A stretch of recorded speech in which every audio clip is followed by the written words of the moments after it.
all put our heads together. Got all my girls. Hello, I'm Rachel, the messy minimalist, and I'm back. So it has been quite a while since I have sat in front of a camera and tried to talk to you guys. That's an understatement. It's been a really long time. I just need to get out here and do it. So here I am. It's really good to be talking to you. Thank you all for your patience as I recovered from having a baby. It has been almost 2 months since we've had our baby. I mean, I've had the baby. I did most of the work here. Anyway, my birth story. A lot of you have asked me to share that with you, and I did write a blog post, which you can click on the link in my description to read the birth story, but I will kind of give it to you here in my own words. Here we go. So basically, I went overdue with my pregnancy like I did last time, but this time I was only a few days overdue, so not too bad. It was about 5 in the morning when I woke up to feeling a little bit of water down there. Right away I thought like, oh, is this it? I'm just gonna lay here and wait and see, and no point in getting up yet. So I didn't have any kind of pain or anything like that. It was probably just a few minutes later that I felt another little gush when I tried to, such a gross word, gush. That's definitely added to my list of gross words. There's probably like 5 words that I don't really like to say, and I just now decided that gush is one of them. Moist is the other one. It's like, I'm just gonna say it anyway. There was a gush. And I kind of rolled over. I felt this little bit of extra water come out, and there was definitely a moment where I'm like, did I just pee? That's something that happens towards the end of pregnancy. You just pee sometimes, and you just can't control it. 50% chance that was pee, but could be my water break. You know what? I'm just gonna close my legs, roll over, and try to get a little bit more sleep until I started feeling something. And in that moment, my daughter suddenly calls from the other room like, "Mom!" God dang.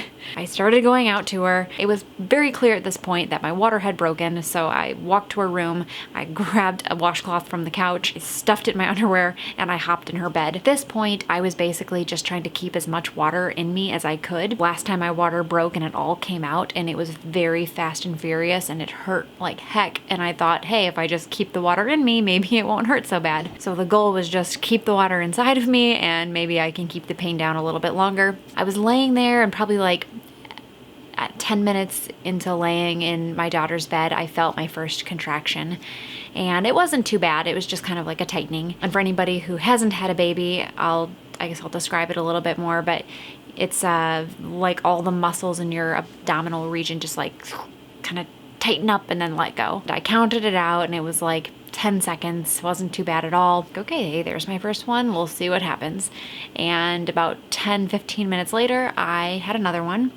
And 10 minutes later, I had another one. And it seemed pretty consistent to be every 10 to 15 minutes. It was just like a and then release. This is it. I have really, really fast labors, like very fast. My first kid, I only had about a 4.5-5 hour labor, so we knew that this was probably gonna be a fast one too. My daughter fell back asleep. I'd been in her room for about 45 minutes or so, and I waddled back to my bedroom, and I basically said like, hey babe, we gotta get going, or at least start getting ready because I'm in labor. So now it's about 6 in the morning, and I realized that I didn't have a hospital bag packed. Oops. Typical me, I procrastinated like crazy. I'm gonna be honest, there was a part of me that was just not prepared. And you're like, if you're overdue, how are you not prepared with your hospital bag? But I gotta tell you, I don't really think you need all that much at the hospital. Like, I don't know what people are packing in their hospital bags that are so important. I basically had my toothbrush, some of my makeup, like I just grabbed my little makeup satchel, which is 5 makeup products, so it's very easy for me to just grab them and go. A pair of underwear, a nightgown, which I didn't even end up using, and 1 change of clothes, and a portable speaker. Oh yeah, and shampoo. That was pretty much it. I mean, everything else we knew, just like, hey, my body's gonna do its thing, the hospital has a gown, and, we're good. Anyway, was this boring for you guys? This has to be really boring. I feel like it's easier for me to tell it when I have a physical person like standing in front of me, but right now I'm just kind of babbling on. But Anywho, so we grabbed my stuff, we texted my in-laws, hey, you guys gotta get over here, the baby's coming. They got to our place in about 20 minutes. They were there ready to watch our daughter for when she woke up, and we basically just got out of there. So I grabbed my impromptu hospital bag. My husband somehow during all this time found a moment to make coffee, which I was super jealous of, because at the time coffee just didn't sound good to me. Every morning of my life it feels like I wake up and I have coffee. I was definitely just like, oh, I want that, but no, I don't want that. But I was really thirsty, like so thirsty. So I had some water. He had his coffee that he found time to make. We jumped in the car and we were out of here. We were maybe 5 minutes down the road and I'm having a contraction and I'm drinking my water and the car is just like, boom. And we hit a deer. Yeah. The first deer that we have ever hit happened to be on the way to the hospital. The car was fine, we were fine. This deer just like bolted out on the road. Dan hit the brakes, but it was too late. Boom, he was a goner. Yeah, I don't even know what to say about that. Like, oh, rest in peace, dear. So we were in disbelief that it had happened. It was really sad, but at the same time, we weren't gonna stop to check on the deer because obvious reasons, and we kept going. Mind you, the hospital is about 45 minutes from our house, so it was very important that we got there as fast as we could, considering that I have very fast labors. The contractions were still pretty manageable, but the pain was getting more intense. I was having them like 30 to 45 seconds long, and every, 5 to 7 minutes. I finally see the hospital in sight and we're pulling up to it, and we realize that it is blocked off for construction at the entrance that we would need to go into. They ended up having valet, thankfully, so we pulled up to the valet. I jumped out and they basically said, you know, hey, do you need a wheelchair? And I'm just kind of like, oh, yeah, no, yeah, I guess. And Dan's just like, she's in labor, get her a wheelchair. They pulled up a wheelchair, and really, I just wanted to get into the room as fast as I could. They're wheeling me along. They're really not going quite fast enough. They finally get us to the labor and delivery section, and they, like, very casually are just like, oh, okay, well, go ahead and state your name in the microphone. And my name's Rachel, I'm in labor. Okay, come on in. We go in, again, very casually. So tell us what's going on. So you're in labor. I'm like, yeah, I'm in labor. My water broke. I think I need to get to a room. And they wheel us to another section, and a new nurse asks very calmly, so has your water broken? Yep, it's broken. Hey, so-and-so, let's come in and have her tested to make sure her water broke. And I'm like, it's definitely broken.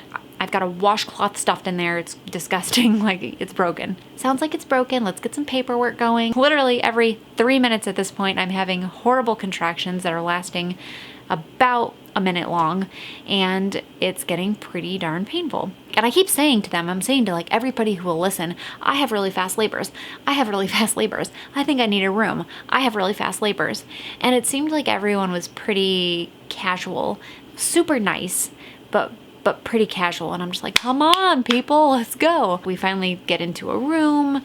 I right away say, I want to get in the tub. They get the water going, and they're getting my vitals and whatnot. And my midwife comes in. At this point, it's pretty painful. I mean, I'm in a lot of pain, and we're probably, 3 hours into it here. And I need to get off the bed because my back hurts so badly. Gotta get off this bed.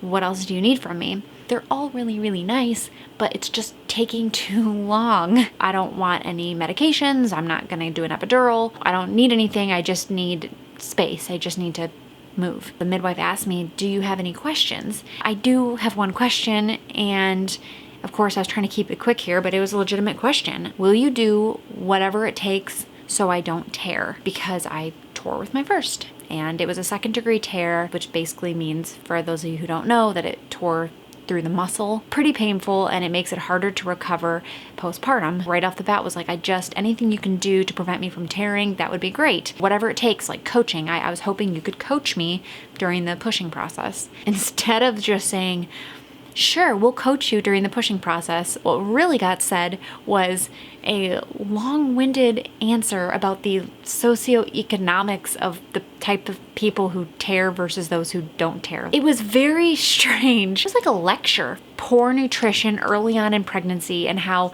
at this point right now there's really nothing you can do to prevent tearing. Your nutrition early on in pregnancy would determine that. It's too late and it's been predetermined. You're either going to tear or you're not going to tear based on what you ate. Okay, got it, fine. So there's nothing I can do about it. Great, get me off this bed. And my husband's the one who's like, hey, she's in a lot of pain. Can she move? When we're done, we're almost done. And finally, they checked to see how dilated I was, and I was a 7 centimeters dilated, and they're like, oh, okay, you're a 7. Didn't expect that. Yeah, I told you, I labor fast. They're like, great, you're a 7. Okay, let's get you off the bed. I jumped in the tub and was in there, I don't even know, 10 minutes maybe. It's hard to say. This is when it starts getting a little bit blurry. But I was in the tub for maybe 10 minutes, and I realized that I had to push. They say, like, if you have to push, just pull this little crank thing and then we'll come and, get you out and we'll let you push. But I gotta push. So I'm pulling this lever and they come in and they're like, you don't have, it's too early. No, I have to push. And they basically say, you just got checked in. You were only 7 before. It's probably too early. Do you want to get out of the tub? And I'm like, yeah, I want to get out because I have to push. We get out of the tub and they don't check me because they still say it's too early. They say I need to labor some more. Okay, fine. I'm like on my knees. I'm laying on the bed. So my husband, he like leans in. He's like, you're doing great, babe. You're doing great. And all I can think, oh my God, the coffee breath, get away from me. I realized at this point that like smells were just horrifying.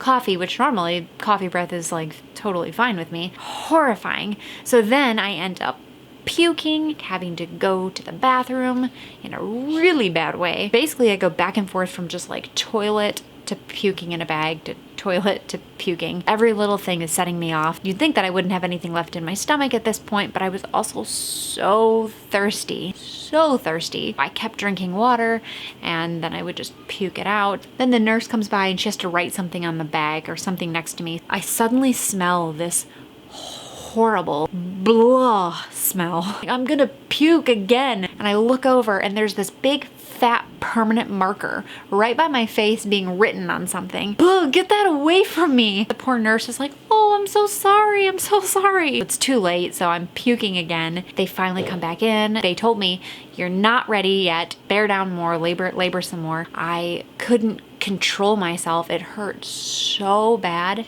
My body was just pushing, and I was just moaning. Oh, it hurts so bad. They got me on the bed. They said they would check me just to see, but they thought I needed to go longer. It's a very eerie moment. It was like a moment where all pain stopped, and I was kind of like, I think I want the epidural. Dan is like, really? Yeah, I don't want to feel this anymore. I've decided I don't want to feel what I'm feeling. I'm gonna get the epidural. And they're like, you're still gonna feel some pressure. Yeah, pressure is fine. What I'm feeling right now, horrible. They get it ordered. I'm in the bed and I'm watching the clock. Like, all I know is somehow it's so much pain, like so much pain, but I'm still able to glance at the clock. 15 minutes passed. 30 minutes passed. Where's the epidural? Where is it? The midwife comes in and I'm screaming, I'm pushing. And they're like, you're not ready to push yet. But it didn't matter. I wasn't even thinking. I'm just like, I'm pushing. This is just what's happening. She finally agrees to check me because she's like, you're not ready to push yet. Let me check you. And I'm a 10+1, whatever that means. I'm pretty sure that means I'm crowning. So yeah, they're like, oh, you're gonna have your baby. I guess we're doing this. She sits down, they come in, and she's like, oh, we're having a baby. And she tells me to push. I'm just about done. Perfect timing. On my third push, she pretty much... out comes a...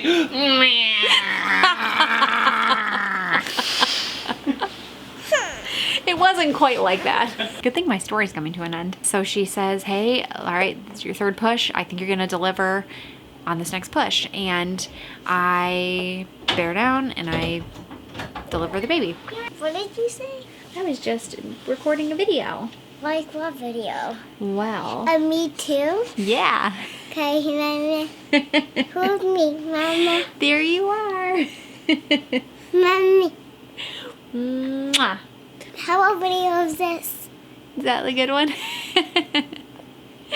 I love you. Mwah.